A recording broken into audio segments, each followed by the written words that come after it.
الحمد لله نحمده ونستعينه ونؤمن به ونتوكل عليه ونعوذ بالله من شرور أنفسنا ومن سيئات أعمالنا من يهده الله فلا مضل له ومن يضلل فلا هادي له وأشهد أن لا إله إلا الله وحده لا شريك له وأشهد أن محمدًا عبده ورسوله أرسله بالهدى ودين الحق ليظهره على الدين كله ولو كره المشركون اللهم صل على محمد وعلى آل محمد كما صليت على إبراهيم وعلى آل إبراهيم وبارك على محمد وعلى آل محمد كما باركت على إبراهيم وعلى آل إبراهيم إنك حميد مجيد أما بعد فإن خير الكلام كلام الله وخير الهدي هدي محمد صلى الله عليه وسلم وشر الأمور محدثاتها وكل محدثة بدعة وكل بدعة ضلالة وكل ضلالة في النار يا أيها الذين آمنوا اتقوا الله حق تقاته ولا تموتن إلا وأنتم مسلمون يا أيها الناس اتقوا ربكم الذي خلقكم من نفس واحدة وخلق منها زوجها وبث منهما رجالا كثيرا ونساء واتقوا الله الذي تساءلون به والأرحام إن الله كان عليكم رقيبا يا أيها الذين آمنوا اتقوا الله وقولوا قولا سديدا يصلح لكم أعمالكم ويغفر لكم ذنوبكم ومن يطع الله ورسوله فقد فاز فوزا عظيما أعوذ بالله من الشيطان الرجيم بسم الله الرحمن الرحيم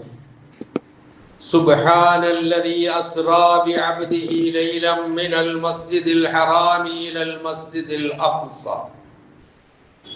المسجد الأقصى الذي باركنا حوله لنريه من آياتنا ഇന്നഹു ഹുവസ് സമീഉൽ അലീം. സഹോദരന്മാരെ, സഹോദരികളെ, ജീവിതത്തിന്റെ എല്ലാ മേഖലകളിലും അള്ളാഹുവിന്റെ നിയമനിർദ്ദേശങ്ങൾ പാലിച്ചുകൊണ്ട് ജീവിക്കുവാൻ കൽപ്പിക്കപ്പെട്ടവരാണ് ഞാനും നിങ്ങളും എന്ന് ഉണർത്തുന്നു. നാം ഏവരെയും അല്ലാഹു സുബ്ഹാനഹു വ തആല കുറ്റമറ്റ ജീവിതം നയിച്ച് മുത്തഖികളും മുവഹിദുകളുമായി ജീവിച്ച് മരണപ്പെടുന്ന അവന്റെ ഇഷ്ടദാസന്മാരുടെ കൂട്ടത്തിൽ നാം ഏവരെയും അല്ലാഹു ഉൾപ്പെടുത്തുമാറാകട്ടെ എന്ന് പ്രാർത്ഥിക്കുകയും ചെയ്യും. വിശുദ്ധ ഖുർആനിലെ 17-ാം അധ്യായം അൽ ഇസ്രാ, അതിലെ 1-ാമത്തെ വചനമാണ് ഞാൻ ഓതിവെച്ചത്. സൂറത്തുൽ ഇസ്രായിന് 3 പേരുകളാണുള്ളത്. ഒന്ന് ബനൂ ഇസ്രായീൽ, ഇസ്രായേൽ സന്തതികളുടെ പല ചരിത്രങ്ങളും പല സ്ഥലങ്ങളിലും പരാമർശിച്ചിരിക്കുന്നത് കൊണ്ട് ബനൂ ഇസ്രായേൽ എന്നതിന് പേരുണ്ട്. രണ്ടാമത്തെ പേര് സുബ്ഹാൻ എന്നാണ്. സുബ്ഹാനല്ലദീ എന്ന് തുടങ്ങുന്നത് കൊണ്ടായിരിക്കാം ആ പേര്. മൂന്നാമത്തെ പേരാണ് ഇസ്രാ എന്നുള്ളത്. അതാണ് സർവ്വസാധാരണയായി ഉപയോഗിക്കപ്പെടാറുള്ള പേര്. അത് ഈ ഓതി വെച്ച അസ്റാ ബി അബ്ദിഹി എന്ന വാക്കുമായി ബന്ധപ്പെട്ടത് തന്നെയുമാണ്. മഹാനായ പ്രവാചക തിരുമേനി സല്ലല്ലാഹു അലൈഹി വസല്ലമയുടെ മക്ക ജീവിത കാലഘട്ടത്തിലെ അതിപ്രധാനമായ 2 അത്യത്ഭുതകരമായ അസാധാരണമായ മഹാസംഭവങ്ങൾ ആണ് ഇസ്രാഉം മിഅ്റാജും എന്ന പേരിൽ അറിയപ്പെടാറുള്ളത്. അതിൽ ഇസ്രായിലേക്ക് വിരൽ ചൂണ്ടുന്ന വചനമാണ് സൂറത്തുൽ ഇസ്രായിലെ 1-ാമത്തെ വചനം. അതിന്റെ തുടക്കം തന്നെ സുബ്ഹാൻ, അല്ലാഹു എത്രയോ പരിശുദ്ധനാണ്. ആ പറച്ചിലിൽ നിന്ന് തന്നെ ആ വിഷയം എത്രമാത്രം ഗൗരവമുള്ളതും മനുഷ്യന് സാധാരണ ചെയ്യാൻ കഴിയാത്തതും എന്നാൽ അള്ളാഹു ചെയ്യിച്ചതുമാണ് എന്നതിലേക്ക് വിരൽ ചൂണ്ടുന്നു. തുടർന്ന് അള്ളാഹു പറയുന്നത് എന്താ? ആരാണ് ഈ പരിശുദ്ധൻ? അവൻ അല്ലദീ അസ്റാ ബി അബ്ദിഹി, അവന്റെ ദാസനെ നിശായാത്ര നടത്തിച്ചവൻ, രാപ്രയാണം നടത്തിച്ചവൻ. അബ്ദ് രാപ്രയാണം നടത്തി എന്നല്ല പറയുന്നത്, അള്ളാഹു നടത്തിച്ചു എന്നാണ് പറയുന്നത്. എവിടെ നിന്നാണ് രാപ്രയാണം? മിനൽ മസ്ജിദിൽ ഹറാം, മക്കയിലെ മസ്ജിദുൽ ഹറാമിൽ നിന്ന്, ഇലൽ മസ്ജിദിൽ അഖ്സ, മസ്ജിദുൽ അഖ്സയിലേക്ക് അഥവാ ഫലസ്തീനിലെ ബൈത്തുൽ മുഖദ്ദസിലേക്ക്. ആ മസ്ജിദുൽ അഖ്സയ്ക്ക് ഒരു വിശദീകരണം, വിശേഷണമാണ് അല്ലദീ ബാറക്നാ ഹൗലഹു. ആ മസ്ജിദുൽ അഖ്സയുടെ പരിസരമാകെ നാം അനുഗ്രഹിച്ചിട്ടുള്ള പരിസരമാണ്, അതിന്റെ ചുറ്റുഭാഗവും അതിന്റെ പരിസരവും. എന്തിനാണ് അങ്ങനെ കൊണ്ടുപോയത്? ലിനുരിയഹു, അദ്ദേഹത്തിന് കാണിച്ചു കൊടുക്കുവാൻ വേണ്ടി. മിൻ ആയാത്തിന, നമ്മുടെ ദൃഷ്ടാന്തങ്ങളിൽ നിന്ന് ചിലത്. മിൻ ആയാത്തിന പ്രയോഗങ്ങൾ അറബിയിൽ വളരെ ശ്രദ്ധേയമാണ്. നമ്മുടെ ദൃഷ്ടാന്തങ്ങൾ കാണിച്ചു കൊടുക്കാൻ എന്ന് പറഞ്ഞില്ല, നമ്മുടെ ദൃഷ്ടാന്തങ്ങളിൽ ചിലത് കാണിച്ചു കൊടുക്കാൻ വേണ്ടി. ഇന്നഹു ഹുവ സമീഉൽ അലീം, തീർച്ചയായും അള്ളാഹു എല്ലാം കേൾക്കുന്നവനും അറിയുന്നവനുമാകുന്നു എന്നാണ് ഈ വചനത്തിന്റെ സാരം. ഇതിൽ പരാമർശിച്ച അല്ലദീ അസ്റാ ബി അബ്ദിഹി ലൈലൻ മിനൽ മസ്ജിദിൽ ഹറാമി ഇലൽ മസ്ജിദിൽ അഖ്സ എന്നുള്ളതാണ് ഇസ്റാ എന്ന് പറയുന്നത്. അതായത് അല്ലാഹു സുബ്ഹാനഹു വ തആല നബി സല്ലല്ലാഹു അലൈഹി വസല്ലമയെ ഒരു രാത്രിയിൽ മക്കയിലെ മസ്ജിദുൽ ഹറാമിൽ നിന്ന് ഫലസ്തീനിലെ മസ്ജിദുൽ അഖ്സ അഥവാ ബൈത്തുൽ മുഖദ്ദസിലേക്കും പിന്നെ അവിടെ നിന്ന് ആകാശങ്ങളിലേക്കും കൊണ്ടുപോവുകയും എന്നിട്ട് മക്കയിൽ തന്നെ തിരിച്ചെത്തിക്കുകയും ചെയ്ത മഹാസംഭവം അഥവാ മുഅ്ജിസത്ത്, അമാനുഷികമായ സംഭവമാണ് ഇസ്റാഉം മിഅ്റാജും എന്ന് പറയുക. അതിന് മലയാളത്തിൽ പറഞ്ഞാൽ രാപ്രയാണവും ആകാശാരോഹണവും എന്ന് നമുക്ക് പറയാം. അപ്പം ആ രണ്ട് സംഭവങ്ങളാണ് ഇവിടെ പരാമർശിക്കുന്നത്. അതിൽ ഒന്നാമത്തത് ഇസ്രായിനെ കുറിച്ചാണ് ആദ്യത്തെ പരാമർശം. ഈ ഇസ്രാവും മിഅ്റാജും ഉണ്ടായത്, ഒരു കാര്യം ആദ്യം നാം മനസ്സിലാക്കേണ്ടത്, മുഅ്ജിസത്താണ്. സാമാന്യവൽക്കരിക്കാൻ നിന്നിട്ട് യാതൊരു കാര്യവുമില്ല. യുക്തിയുടെ അളവുകോല് കൊണ്ട്, ബുദ്ധിയുടെ അളവുകോല് കൊണ്ട് അളന്നു നോക്കാൻ നിന്നിട്ടും കാര്യമില്ല. ഇത് അള്ളാഹു കൃത്യമായി പറഞ്ഞു തന്ന ഒരു മുഅ്ജിസത്താണ് എന്ന് മനസ്സിലാക്കിയാലല്ലാതെ ഇത് ഉൾക്കൊള്ളാൻ കഴിയില്ല. അപ്പം ഒരു വിശ്വാസിയെ സംബന്ധിച്ചിടത്തോളം പ്രവാചകന്മാരിലൂടെ അള്ളാഹു പ്രകടിപ്പിക്കുന്ന മുഅ്ജിസത്ത് എന്ന വാക്ക് ഖുർആനിൽ എവിടെയുമില്ല. പക്ഷേ അതിന് മറ്റൊരു പ്രയോഗം ഖുർആനിലുണ്ട്, അത് ആയത്ത് എന്നാണ്. മുഅ്ജിസത്ത് എന്ന് പറയുന്ന അല്ലെങ്കിൽ ആയത്ത് എന്ന് പറയുന്നത് ഒരു കാരണവശാലും ഒരു പ്രവാചകനും സ്വന്തമായി ഉദ്ദേശിക്കുമ്പോൾ എടുത്തു കാണിക്കാൻ കഴിയുന്ന ഒരു ജാലവിദ്യയോ മാജിക്കോ അല്ല മുഅ്ജിസത്ത്. അത് അള്ളാഹു തന്നെ അള്ളാഹുവിന്റെ അനുമതി പ്രകാരം പ്രകടിപ്പിക്കുമ്പോൾ മാത്രമേ ആകൂ. ഒരാളെ അള്ളാഹു പ്രവാചകനായി നിയോഗിച്ചയക്കുമ്പോൾ അള്ളാഹുവിനാൽ നിയോഗിതനായ പ്രവാചകനാണ് എന്ന് ജനങ്ങൾക്കും ഒരു വേള വന്നാൽ ഉടനെ എതിർക്കുന്ന ആളുകൾ ഉണ്ടാവും, അവർക്കും ബോധ്യപ്പെടുത്താൻ വേണ്ടി ഓരോ സന്ദർഭങ്ങളിലും സന്ദർഭത്തിനനുസരിച്ച് അല്ലാഹു സുബ്ഹാനഹു വ തആല നൽകുന്ന പ്രവാചകന്മാർക്ക് നൽകാറുള്ള അവന്റെ അനുമതിയോടുകൂടി ചെയ്യുന്ന അമാനുഷികം, അതിന്റെ പേര് തന്നെ അമാനുഷികം, അസാധാരണം എന്നാണ്. അവിടെ നിന്ന് തന്നെ അതിന്റെ വ്യതിരിക്തത നമുക്ക് ബോധ്യപ്പെടും. മഹാനായ മൂസാ നബി അലൈഹി സ്വലാത്തു വസ്സലാമയ്ക്ക് നൽകിയ മുഅ്ജിസത്ത് നമുക്കറിയാം, വിശദീകരിക്കുന്നില്ല. അതുപോലെ തന്നെ ഈസാ നബി അലൈഹി സ്വലാത്തു വസ്സലാമയ്ക്ക് അള്ളാഹു അനുവദിച്ച അനുമതിയോടുകൂടി ചെയ്ത മുഅ്ജിസത്തുകൾ അത് നമുക്ക് അറിയാം. പ്രധാനമായി കുറെ അധികം പറഞ്ഞിട്ടുള്ളത് മൂസാ നബിയുടെയും ഈസാ നബിയുടേതുമാണ് ഖുർആനിൽ. സമൂദ് ഗോത്രത്തിലേക്ക് വന്ന സാലിഹ് നബി അലൈഹി സ്വലാത്തു വസ്സലാമയുടെ ഒട്ടകം ഒരു മുഅ്ജിസത്തായിട്ട്, ആയത്തായിട്ടാണ് ഖുർആൻ നമുക്ക് പറഞ്ഞു തരുന്നത്. അപ്പൊ ഇങ്ങനെ പ്രവാചകന്മാർക്ക് നൽകാറുണ്ട്. നബി സല്ലല്ലാഹു അലൈഹി വസല്ലമയ്ക്ക് നൽകിയ ഏറ്റവും വലിയ മുഅ്ജിസത്ത് പരിശുദ്ധ ഖുർആനാണ്. അല്ലാത്ത പലതും പ്രവാചകനിലൂടെ വന്നിട്ടുണ്ട് എന്ന് നമുക്കറിയാം. അതിൽ ഹിജറയ്ക്ക് മുമ്പ്, മക്കയിൽ നിന്ന് മദീനയിലേക്ക് ഹിജറ പോകുന്നതിന് മുമ്പ് മക്കയിലെ പ്രബോധനത്തിന്റെ ആരംഭ കാലഘട്ടത്തിൽ തന്നെ ഉണ്ടായ സംഭവമാണ് ഇസ്രാവും മിഅ്റാജും. ഇത് എന്നാണ് ഉണ്ടായത്? ഇപ്പൊ നമ്മൾ സാധാരണയായി അത് റജബ് 27-നാണ് ഉണ്ടായത് എന്ന് ഖണ്ഡിതമായി ഉറപ്പിക്കുകയും ആ ദിവസം നോമ്പനുഷ്ഠിക്കുകയും രാത്രിയിൽ പ്രത്യേക നമസ്കാരം നിർവഹിക്കുകയൊക്കെ ചെയ്തുകൊണ്ട് എല്ലാം ഒരു ആഘോഷമാണ്. റജബിലെ ഈ പറയുന്ന 27 ഒരാഘോഷം എന്നുള്ള നിലയിൽ നമ്മളൊക്കെ കൊണ്ടു നടക്കാറുണ്ട് നമ്മിൽ പലരും. അപ്പൊ അതുമായി ബന്ധപ്പെട്ട് ചില കാര്യങ്ങൾ നമ്മൾ മനസ്സിലാക്കേണ്ടതുണ്ട്. അതാണ് ഇന്ന് വിശദീകരിക്കാൻ ഞാൻ ഉദ്ദേശിക്കുന്നത്. ഇതെന്നാണ് ഉണ്ടായത്? ഖണ്ഡിതമായി ഒരിക്കലും റജബ് 27-നാണ് എന്ന് എവിടെയും പരാമർശിക്കുന്നില്ല. പല അഭിപ്രായങ്ങളുടെ കൂട്ടത്തിൽ ഒരഭിപ്രായമാണ് റജബ് 27. അത് പ്രവാചകത്വത്തിന്റെ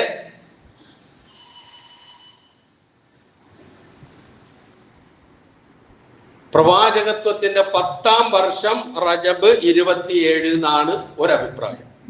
ഇനി അഭിപ്രായങ്ങൾ നിങ്ങൾ കേട്ടോളി, എത്രയോ ഉണ്ട്. പ്രവാചകത്വം ലഭിച്ച അതേ വർഷമാണ് ഇസ്രാവും മിഅ്റാജും നടന്നത് എന്നുള്ള അഭിപ്രായമുണ്ട്. അതുപോലെ പ്രവാചകത്വത്തിന്റെ 5 വർഷത്തിന് ശേഷമാണ് നടന്നത് എന്ന അഭിപ്രായമുണ്ട്. പിന്നെ ഹിജറയ്ക്ക് 16 മാസം മുമ്പ് റമളാൻ മാസത്തിലാണ് എന്നുള്ള അഭിപ്രായമുണ്ട്. ഹിജറയ്ക്ക് 14 മാസം മുമ്പ് മുഹറം മാസത്തിലാണ് എന്നുള്ള അഭിപ്രായമുണ്ട്. ഹിജറയ്ക്ക് 12 മാസം മുമ്പ് റബീഉൽ അവ്വൽ മാസത്തിലാണ് എന്നുള്ള അഭിപ്രായമുണ്ട്. അപ്പൊ ഈ പറഞ്ഞ റബീഉൽ അവ്വലിലോ അല്ലെങ്കിൽ മുഹറത്തിലോ ഒന്നും ആരും റജബ് 27 എന്നും പറഞ്ഞിട്ട്, അല്ലെങ്കിൽ എന്താണ് റസൂലിന്റെ ഇസ്രാവും മിഅ്റാജും ഉണ്ടായ ദിവസമാണെന്ന് പറഞ്ഞ് ആരും ആഘോഷിക്കാറില്ല. അഭിപ്രായങ്ങളാണ് അതൊക്കെ. അക്കൂട്ടത്തിൽപ്പെട്ട ഒരു അഭിപ്രായമാണ് ഈ റജബ് 27 എന്ന് പറയുന്നതിനപ്പുറം മറ്റൊന്നും നമുക്ക് കാണാൻ കഴിയില്ല. ഇനി മറ്റൊരഭിപ്രായം, ഹിജറയുടെ 1 വർഷം മുമ്പ് റബീഉൽ അവ്വൽ 17-നാണ് സംഭവിച്ചത് എന്ന് ചരിത്രം രേഖപ്പെടുത്തുന്നത് അഭിപ്രായമാണ്. അതാണ് ഞാൻ സൂചിപ്പിച്ചത്. നമ്മൾ എന്ത് ഈ റജബ് 27 മാത്രം അത് ഒതുക്കിക്കൊണ്ട് നമ്മൾ പോകുന്നത് ഖണ്ഡിതമായ അഭിപ്രായം ഇല്ല എന്നുള്ളത് വസ്തുതയാണ്. അപ്പൊ ഏതായിരുന്നാലും ഈ 2 സംഭവം ഉണ്ടായിട്ടുണ്ട് എന്ന കാര്യത്തിൽ വിശ്വാസികൾക്ക് അഭിപ്രായ വ്യത്യാസം ഉണ്ടായിക്കൂടാ. അല്ലെങ്കിൽ അത് ഉണ്ടായില്ല, അതങ്ങനെ ഉണ്ടാകാൻ സാധ്യതയില്ല എന്നൊക്കെ സാമാന്യവൽക്കരിക്കുന്ന, ആ മുഅ്ജിസത്തിനെയൊക്കെ സാമാന്യവൽക്കരിച്ചു കൊണ്ടുപോകുന്ന കാഴ്ചപ്പാടുള്ള ആളുകൾ മുമ്പും ഉണ്ടായിട്ടുണ്ട്, ഇപ്പോഴും ഉണ്ട്. അങ്ങനെയുള്ള കാഴ്ചപ്പാട് വിശ്വാസിക്ക് ഭൂഷണമല്ല. ഇത് നടന്നിട്ടുണ്ട്. ഈ സംഭവം ഇസ്രാ നടന്നിട്ടുണ്ട്, മിഅ്റാജ് നടന്നിട്ടുണ്ട്. അതിൽ ഇസ്രായിലേക്ക് ഈ പറഞ്ഞ സൂറത്തുൽ ഇസ്രായിലെ 1-ാമത്തെ വചനം തന്നെ സാക്ഷിയാണ്. അങ്ങനെ അള്ളാഹു ചെയ്യിച്ചു എന്നും അത് സ്ഥലവും പറഞ്ഞു, എവിടെ നിന്ന് എങ്ങോട്ടാ കൊണ്ടുപോയെന്നും പറഞ്ഞു. അതൊക്കെ കൃത്യമായി പറഞ്ഞിട്ടുണ്ട്. അപ്പൊ മുഅ്ജിസത്ത് ഒരു പ്രവാചകനും സ്വന്തം ഇഷ്ടമനുസരിച്ചെടുത്ത് കാണിക്കാൻ കഴിയില്ല എന്ന് ഞാൻ സൂചിപ്പിച്ചു. സൂറത്തുർ റഅദിലെ ഒരു വചനമുണ്ട്, വമാ കാന ലിറസൂലിൻ അൻ യഅതിയ ബിആയത്തിൻ ഇല്ലാ ബിഇദ്നില്ലാ. അതാണ് അതിന്റെ തെളിവ്. ഒരു പ്രവാചകനും ഒരു ദൃഷ്ടാന്തവും അള്ളാഹുവിന്റെ അനുമതി ഇല്ലാതെ ചെയ്യാൻ കഴിയില്ല. അപ്പൊ ഈ ഇസ്രാവും മിഅ്റാജും നബിയുടെ സ്വന്തം കഴിവനുസരിച്ചുണ്ടായിരുന്നല്ല, അള്ളാഹു ചെയ്യിച്ചതാണ്. അതാണ് അമാനുഷികത എന്ന് പറയുന്നത്. പ്രയോഗങ്ങൾ, അറബി വാക്കിലെ പ്രയോഗങ്ങൾ വളരെ ശ്രദ്ധേയമാണ്. അസ്റാ ബി അബ്ദി, തന്റെ ദാസനെ രാപ്രയാണം ചെയ്യിച്ച അള്ളാഹു. അപ്പൊ അതാണ് അതിൽ നിന്ന് മനസ്സിലാക്കുക. ഇനി ഒന്നും കൂടി, നമ്മൾ ഈ സൂറത്തിൽ ഇസ്രായിലെ 1-ാമത്തെ വചനമാണ് ഇപ്പൊ നമ്മൾ കേട്ടത്. അതൊരു മുഅ്ജിസത്തായിട്ട് നമ്മൾ പറയുന്നു. ഇതേ സൂറത്തുൽ ഇസ്രായിലെ 90 മുതൽ 93 വരെയുള്ള വചനങ്ങളുണ്ട്. അവിടെ നബി സല്ലല്ലാഹു അലൈഹി വസല്ലമയോട് ഖുറൈശികൾ ചോദിക്കുന്ന കുറെ ചോദ്യങ്ങളുണ്ട്, പറയുന്ന കുറെ കാര്യങ്ങളുണ്ട്. എന്താണെന്നറിയാം? മുഹമ്മദേ, നീ പറയുന്ന ഈ കാര്യത്തിൽ ഞങ്ങൾ വിശ്വസിക്കണമെങ്കിൽ നിനക്ക് ഭൂമിയിൽ നിന്ന് ഉറവ് ഞങ്ങൾക്ക് പൊട്ടി ഒഴുക്കി തരണം. ഭൂമിയിൽ നിന്ന് ഉറവുണ്ടാക്കി തരണം ഞങ്ങൾക്ക് നീ. അല്ലെങ്കിൽ നിനക്ക് ഈത്തപ്പനയുടെയും മുന്തിരിയുടെയും തോട്ടമുണ്ടാവുകയും ആ തോട്ടത്തിന്റെ ഇടയിലൂടെ സമൃദ്ധമായി അരുവികൾ ഒഴുക്കി തരികയും ചെയ്യണം നീ. അല്ലെങ്കിലോ നീ വാദിക്കുന്നത് പോലെ ഖിയാമത്ത് നാൾ വരുമ്പോൾ ആകാശങ്ങളൊക്കെ തകർന്നു പോകുമെന്നൊക്കെ ഖുർആനിൽ പറഞ്ഞു കൊടുത്തിട്ടുണ്ടല്ലോ. അങ്ങനെ നീ ജൽപ്പിക്കുന്നത് പോലെ ആകാശങ്ങളെ കഷ്ണം കഷ്ണമായി ഞങ്ങൾക്ക് നീ ഇട്ടു തരണം. അല്ലെങ്കിൽ അള്ളാഹുവിനെയും മലക്കുകളെ കൂട്ടമായിട്ടും ഞങ്ങളുടെ മുമ്പിൽ ഹാജരാക്കണം, കൊണ്ടുവരണം. ആരെ? അള്ളാഹുവിനെ ഹാജരാക്കണം, മലക്കുകളെ കൂട്ടമായി ഞങ്ങളുടെ മുമ്പിൽ ഹാജരാക്കണം. അല്ലെങ്കിൽ നിനക്ക് സ്വർണം കൊണ്ടുള്ള ഒരു വീടുണ്ടാകണം. സ്വർണം കൊണ്ടുള്ള വീട്, ഇപ്പൊ സ്വർണത്തിന്റെ കഥ ഒരുപാട് നടക്കുന്ന കാലമാണ്. ഇപ്പൊ സ്വർണം കൊണ്ടുള്ള ഒരു വീടുണ്ടാകണം. ഔ തർക്കാ ഫിസ് സമാ, അല്ലെങ്കിൽ നീ ആകാശത്തിലേക്ക് കയറിപ്പോകണം. പക്ഷേ നീ കയറിപ്പോയി എന്ന് ഞങ്ങൾ വിശ്വസിക്കണമെങ്കിൽ ഞങ്ങൾക്ക് വായിക്കാൻ പറ്റുന്ന ഒരു ഗ്രന്ഥം, ആ ഗ്രന്ഥവുമായിട്ട് വേണം നീ പോയി വരേണ്ടത്, എന്നാലേ ഞങ്ങൾ വിശ്വസിക്കുള്ളൂ.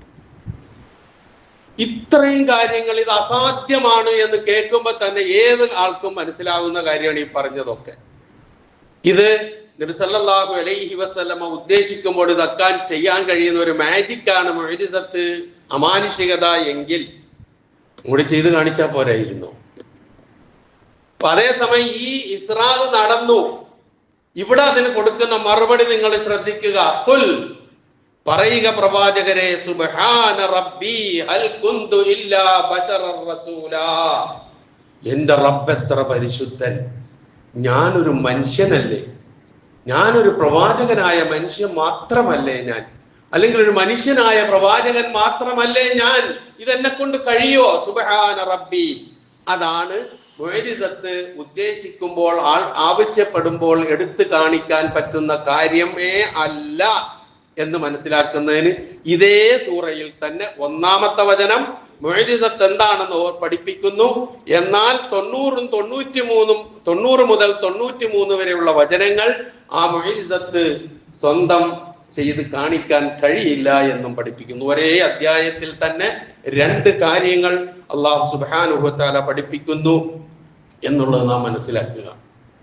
ആകട്ടെ, അപ്പൊ ഈ 1-ാമത്തെ വചനമാണ് ഇസ്രായിനെ സൂചിപ്പിക്കുന്നത്. അപ്പൊ മെഹറാജിനെ സൂചിപ്പിക്കുന്നതോ? അതും വേണമല്ലോ.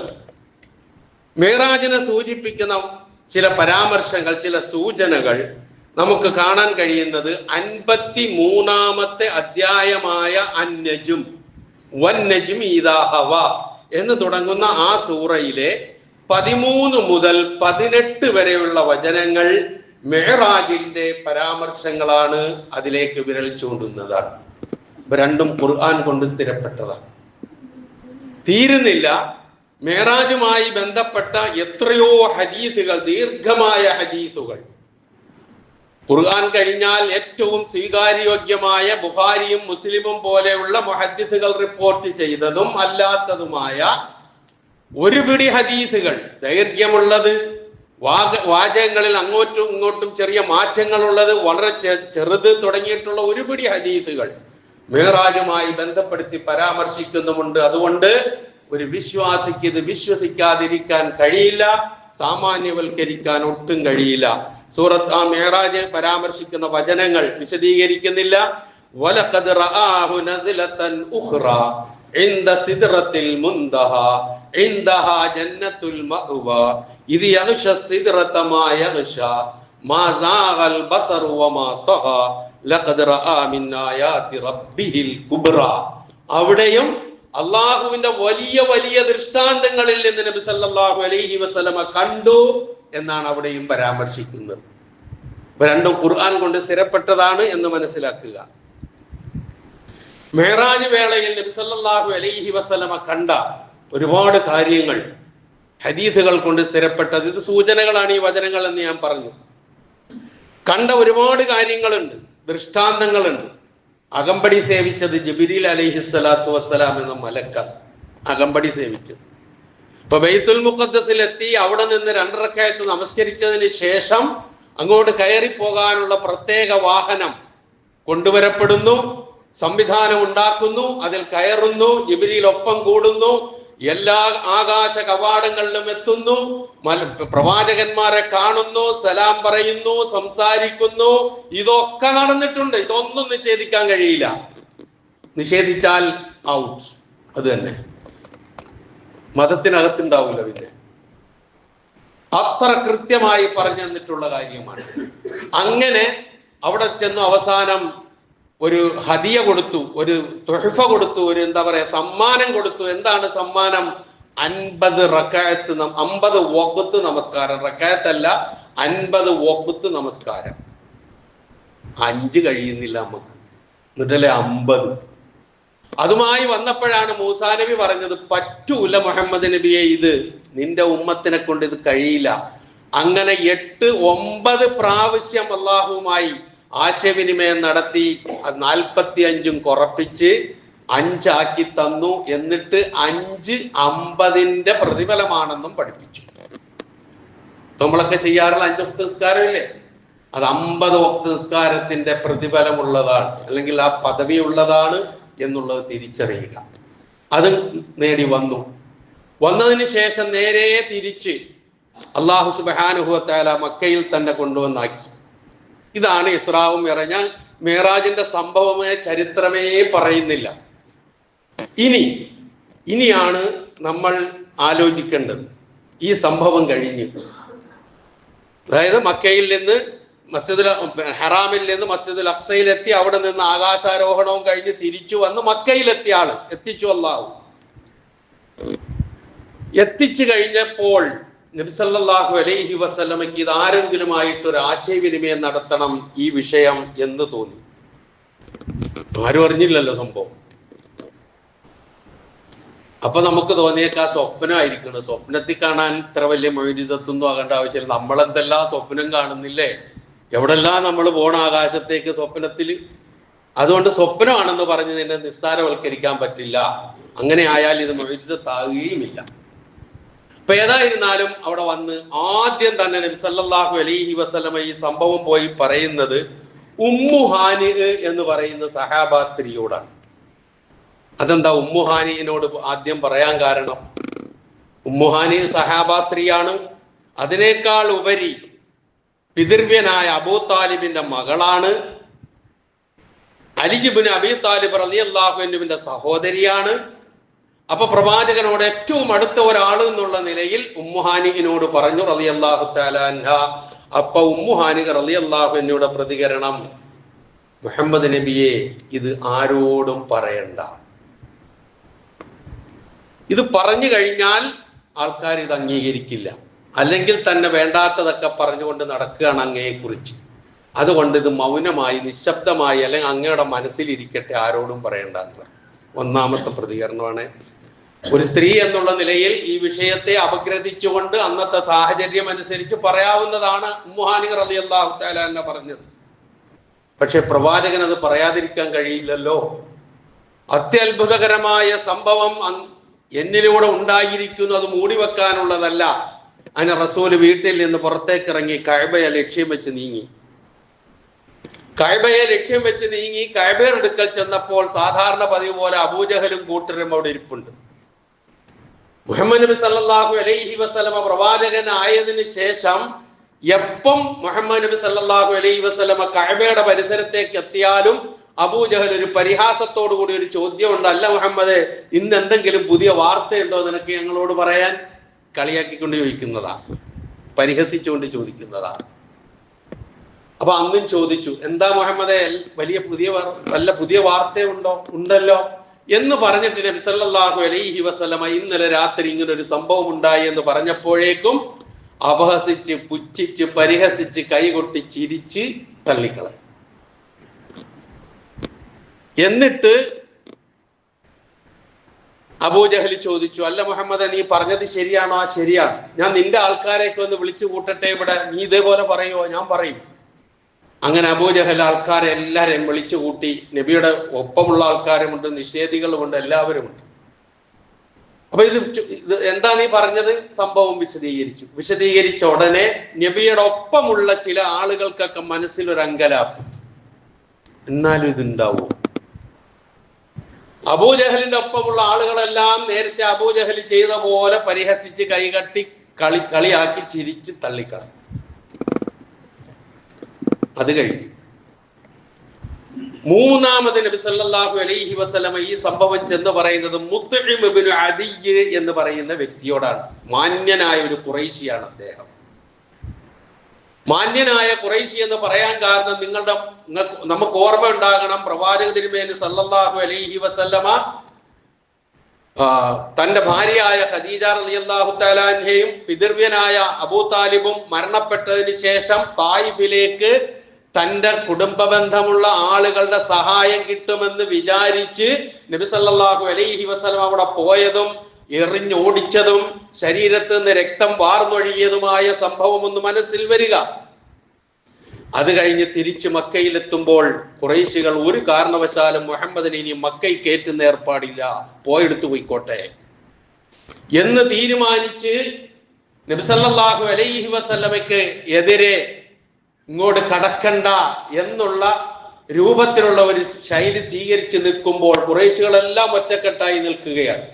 ഈ നബി സല്ലല്ലാഹു അലൈഹി വസല്ലം അവിടുന്ന് പുറപ്പെടുകയും ചെയ്തു, മക്കയിൽ കയറണം. വിവരം അറിഞ്ഞ ഈ മുത്ഇം ഇബ്നു അദിയ് എന്ന് പറയുന്ന വ്യക്തി മുസ്ലിം അല്ലിട്ടോ, തിരിച്ചറിഞ്ഞോ? മുസ്ലിമേ അല്ല, ഇസ്ലാം മതം സ്വീകരിച്ചിട്ടില്ല. ഈ മുത്ഇം ഇബ്നു അദിയ് എന്ത് ചെയ്യുന്നു?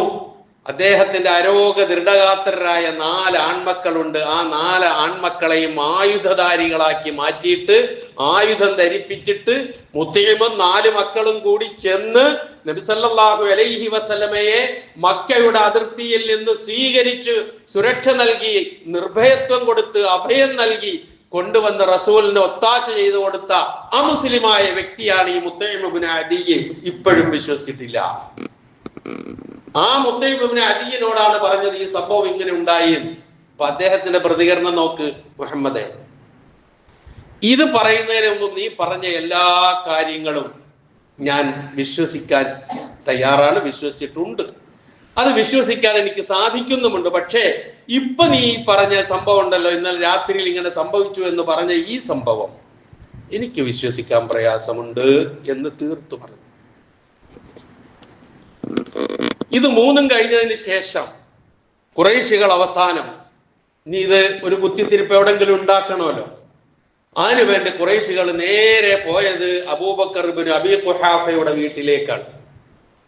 അബൂബക്കർ റളിയല്ലാഹു അൻഹു നബി സല്ലല്ലാഹു അലൈഹി വസല്ലമയുടെ സന്തത സഹചാരിയാണ്. പ്രവാചകൻ ലാ ഇലാഹ ഇല്ലല്ലാഹ് പറഞ്ഞപ്പോൾ ഏറ്റവും ആദ്യം വിശ്വസിച്ച ആളാണ്.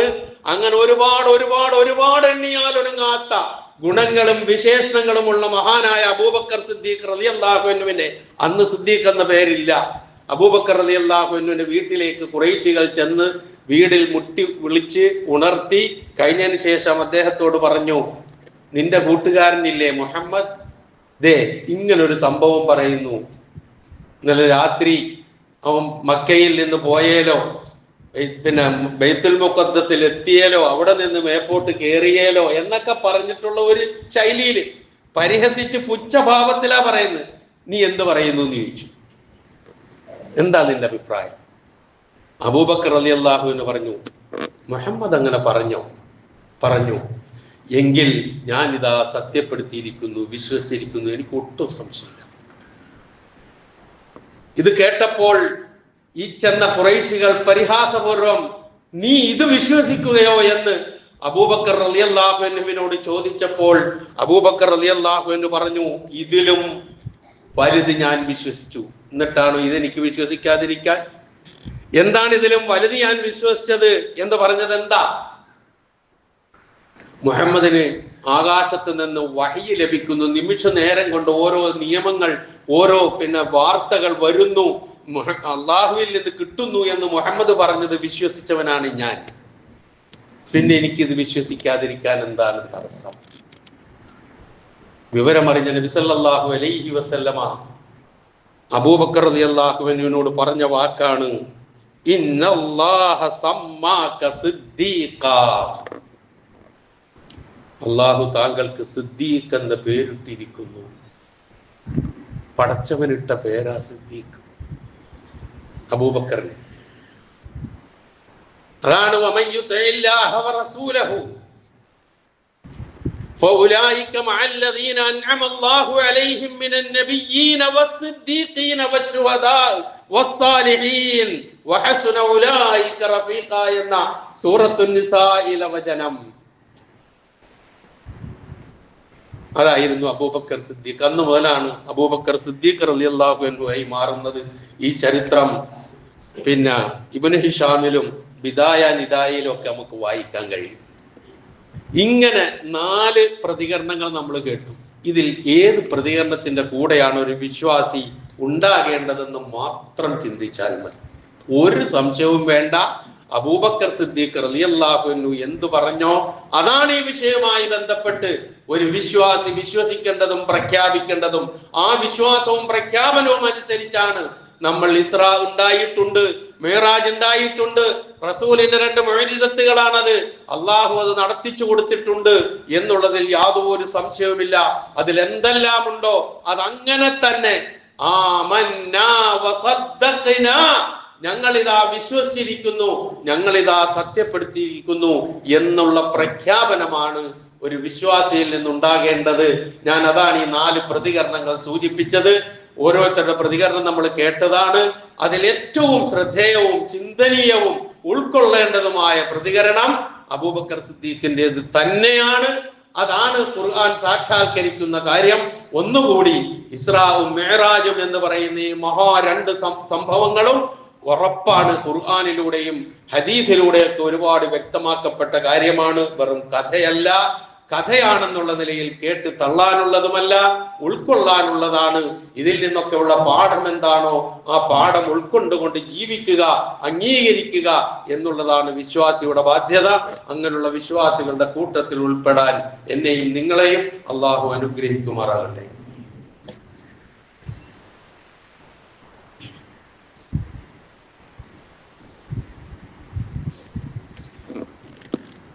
അൽഹംദുലില്ലാ الذي هدانا لهذا وما كنا لنهتدي لولا أن هدانا الله والصلاة والسلام على أشرف رسول الله وعلى آله وصحابه الفائزين برضا الله أما بعد.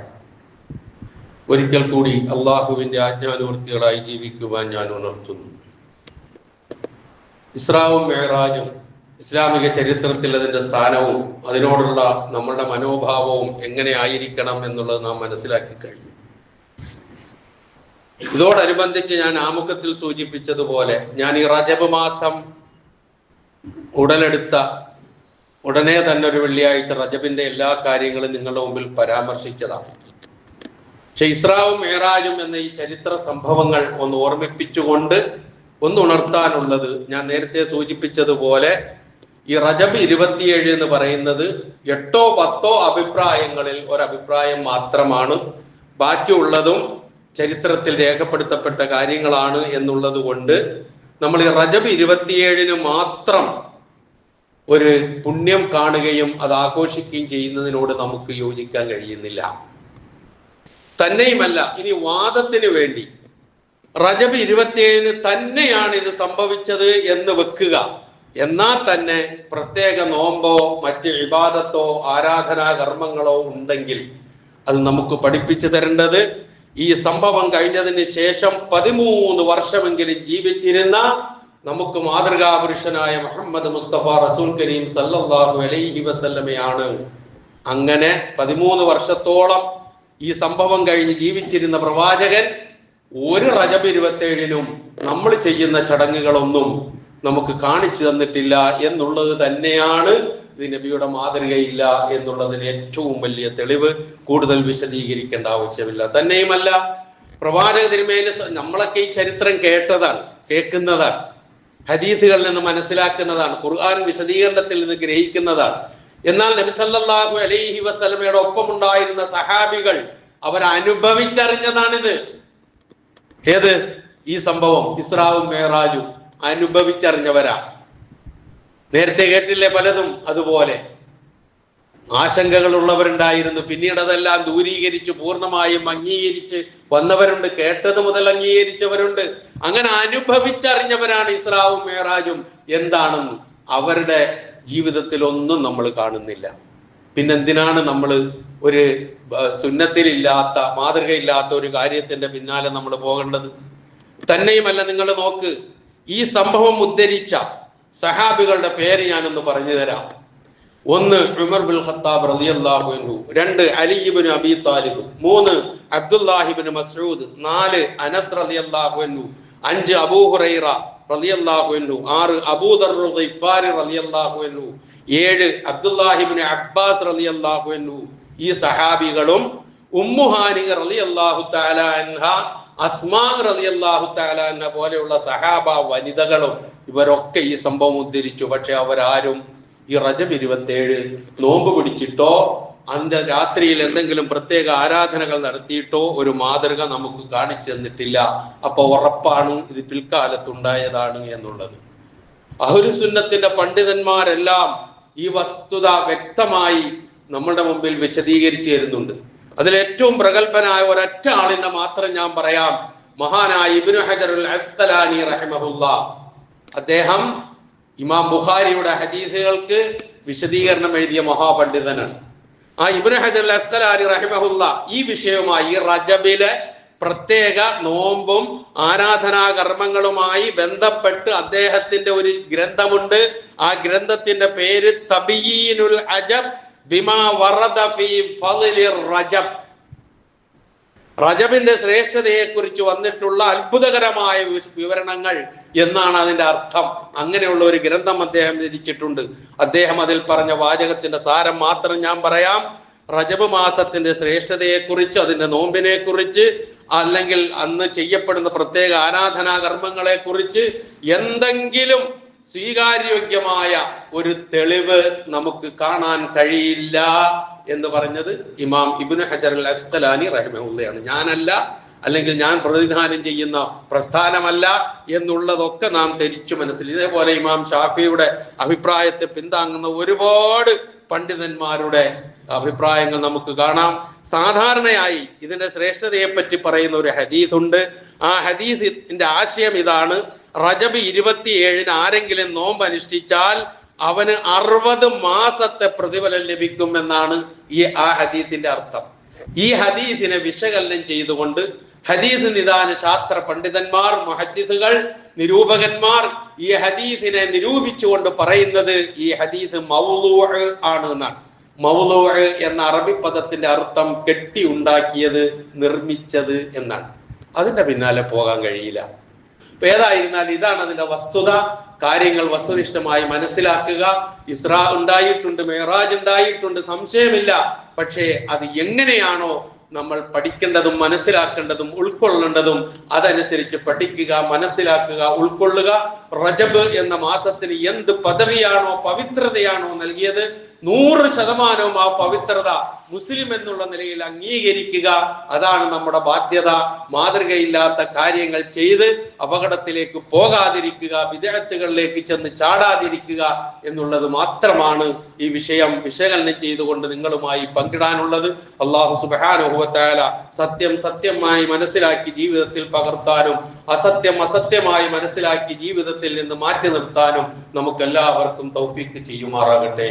അറിഞ്ഞോ അറിയാതെയോ നമ്മിൽ നിന്ന് വന്നുപോയ എല്ലാ തെറ്റുകുറ്റങ്ങളും അള്ളാഹു നമുക്ക് പുറത്തു മാപ്പാക്കി തരുമാറാകട്ടെ. നമ്മിൽ നിന്ന് മരണപ്പെട്ടു പോയവരുടെ പാപങ്ങൾ അള്ളാഹു പുറത്തു കൊടുക്കുമാറാകട്ടെ. ഈ സന്ദർഭത്തിൽ കഴിഞ്ഞ വെള്ളിയാഴ്ചയ്ക്ക് ശേഷം മരണപ്പെട്ടു പോയ ഒരു സുഹൃത്ത്, നമ്മുടെ പള്ളുരുത്തിയിലുള്ള റിഷാദ് എന്നാണ് അദ്ദേഹത്തിന്റെ പേര്. ചെറുപ്പക്കാരനാണ്. പെട്ടെന്ന് ഹൃദയസ്തംഭനം മൂലം മരണപ്പെട്ടു പോയതാണ്. 3 ചെറിയ കുഞ്ഞുങ്ങളെ ബാക്കിയാക്കിയിട്ടുണ്ട് പോയി. ISMന്റെ സജീവ പ്രവർത്തകരാണ്. അല്ലാഹു സുബ്ഹാനഹു വ തആല ആ സഹോദരന് മഗ്ഫിറത്തും റഹ്മത്തും നൽകുമാറാകട്ടെ. അദ്ദേഹത്തിന്റെ യൗവനം തൗഹീദിന്റെ മാർഗത്തിൽ വിനിയോഗിച്ചതിന് അർഹമായ പ്രതിഫലം അള്ളാഹു നൽകി അനുഗ്രഹിക്കുമാറാകട്ടെ. അദ്ദേഹത്തെയും നമ്മളെയും അള്ളാഹു ജന്നാത്തുൽ ഫിർദൗസിൽ ഒരുമിച്ച് കൂട്ടുമാറാകട്ടെ. നമ്മിൽ നിന്ന് രോഗങ്ങൾ കൊണ്ട് വിഷമിക്കുന്നവരുടെ രോഗങ്ങളെ അള്ളാഹു ശിഫയാക്കി കൊടുക്കുമാറാകട്ടെ. പ്രയാസങ്ങൾ അനുഭവിക്കുന്നവരുടെ പ്രയാസങ്ങളെ അള്ളാഹു ദൂരീകരിച്ചു കൊടുക്കുമാറാകട്ടെ. എല്ലാ അർത്ഥത്തിലും അവന്റെ ബർക്കത്തും റഹ്മത്തും അല്ലാഹു സുബ്ഹാനഹു വ തആല എന്നും നമുക്ക് വർഷിപ്പിച്ചു തരുമാറാകട്ടെ. എല്ലാ ഷർറിൽ നിന്നും മുസീബത്തിൽ നിന്നും ഫിത്നയിൽ നിന്നും എല്ലാവരെയും എല്ലാ കുടുംബങ്ങളെയും അല്ലാഹു സുബ്ഹാനഹു വ തആല കാത്തു രക്ഷിക്കുമാറാകട്ടെ. സർവോപരി ഇസ്ലാമിനും മുസ്ലിം ഉമ്മത്തിനും അല്ലാഹു ഇസ്സത്തിനെ പ്രദാനം ചെയ്യുമാറാകട്ടെ. അല്ലാഹുമ്മ ഗ്ഫിർ ലിൽ മുഅ്മിനീന വൽ മുഅ്മിനാത്ത് വൽ മുസ്ലിമീന വൽ മുസ്ലിമാത്ത് അൽ അഹ്യാഇ മിൻഹും വൽ അംവാത്ത് ഇന്നക മുജീബുദ് ദഅവാതി വ യാ ഖാദിയൽ ഹാജാത്ത് اللهم أعز الإسلام والمسلمين اللهم أعز الإسلام والمسلمين اللهم أعز الإسلام والمسلمين